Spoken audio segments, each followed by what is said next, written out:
तो क्या Chennai super Kings ने आईपीएल 2025 के लिए अपनी नई टीम बनाई और क्या वाकई में रविंद्र जडेजा की इस टीम से होने वाली है विदाई? जी हां, अभी कुछ खबरें सामने आ रही है कि चेन्नई सुपर किंग्स अपने 5 खिलाड़ियों को चुन चुका है और ऐसे में रविंद्र जडेजा अब शायद ही इस टीम का हिस्सा होंगे, क्योंकि कुल 5 कारण बताते हैं कि आखिरकार क्यों रविंद्र जडेजा का नाम चेन्नई सुपर किंग्स से अब हट सकता है।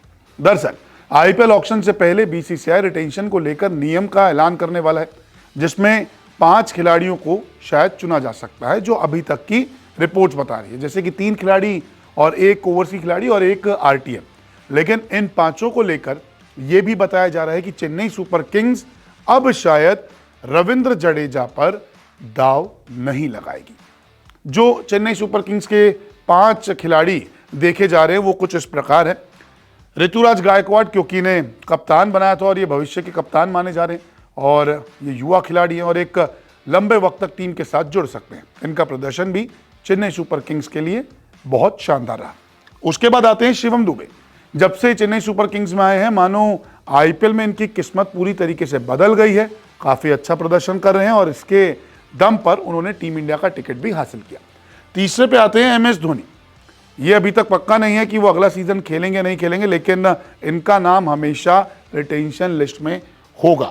वहीं युवा खिलाड़ी समीर रिजवी, जो उत्तर प्रदेश T20 लीग में भी शानदार प्रदर्शन कर रहे हैं और पिछला सीजन कुछ खास नहीं था, लेकिन एमएस धोनी चाहेंगे कि वो समीर रिजवी को लगातार मौके दें, क्योंकि एक कोर टीम बनाना चाहते, तभी तो 8 करोड़ के करीब इन पर बोली लगाई गई थी और इनको खरीदा गया था। तो कुछ ना कुछ तो इस खिलाड़ी के अंदर चेन्नई सुपर किंग्स और एमएस धोनी ने देखा होगा, तभी उनको इतना पैसा दिया गया।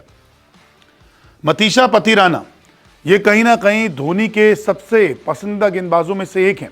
इन्होंने कई मैचेस जिताए हैं और इनको बार बार जो है मौका दिया गया है एमएस धोनी द्वारा कि इनको डेथ ओवर्स में लेके आइए और ये अच्छी गेंदबाजी करेंगे, और ये कप्तान के फैसले पर, चेन्नई के फैसले पर हमेशा कायम रहे। अब ये 5 नाम आप याद रख लीजिए, लेकिन इसमें रविंद्र जडेजा नहीं है। अब वो क्यों नहीं है, कुछ उनके बारे में बातें जानते हैं और फिर 5 कारण आपको बताता हूं। दरअसल जडेजा को अब रिलीज कर सकती है चेन्नई सुपर किंग्स, और जडेजा को रिलीज करने का ये मतलब है कि अब इनसे भरोसा हट गया है।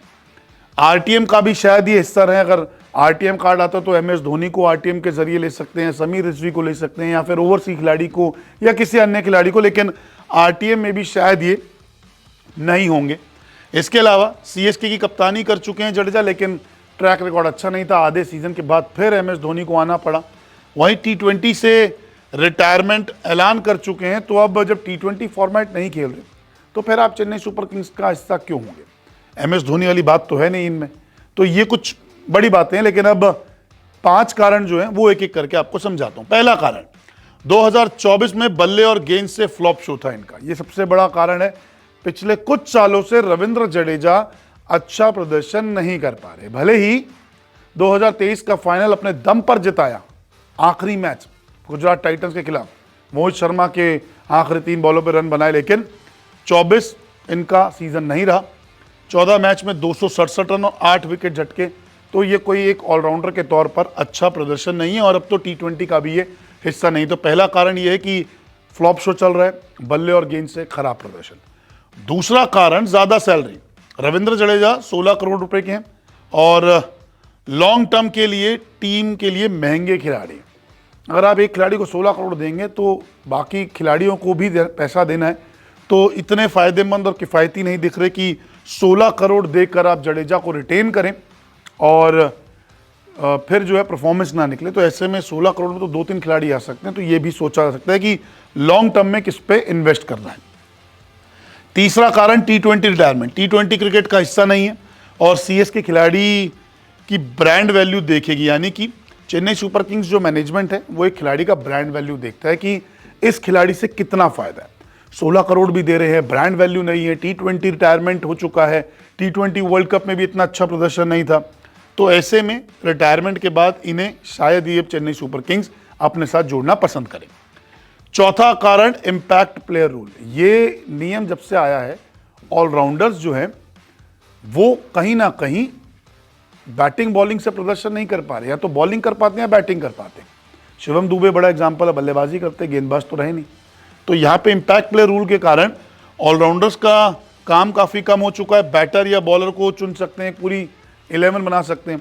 अब आप सोचिए, रविंद्र जडेजा साहब ने बॉलिंग करा ली, वहाँ रन खा लिए, इनकी जगह कोई बैटर आया तो नुकसान हो गया। तो इससे अच्छा एक बैटर को चुन लेंगे, एक बॉलर को चुन लेंगे, तो इम्पैक्ट प्ले रूल के कारण भी ऑलराउंडर्स का जो रोल है वो खत्म होते जा रहा है।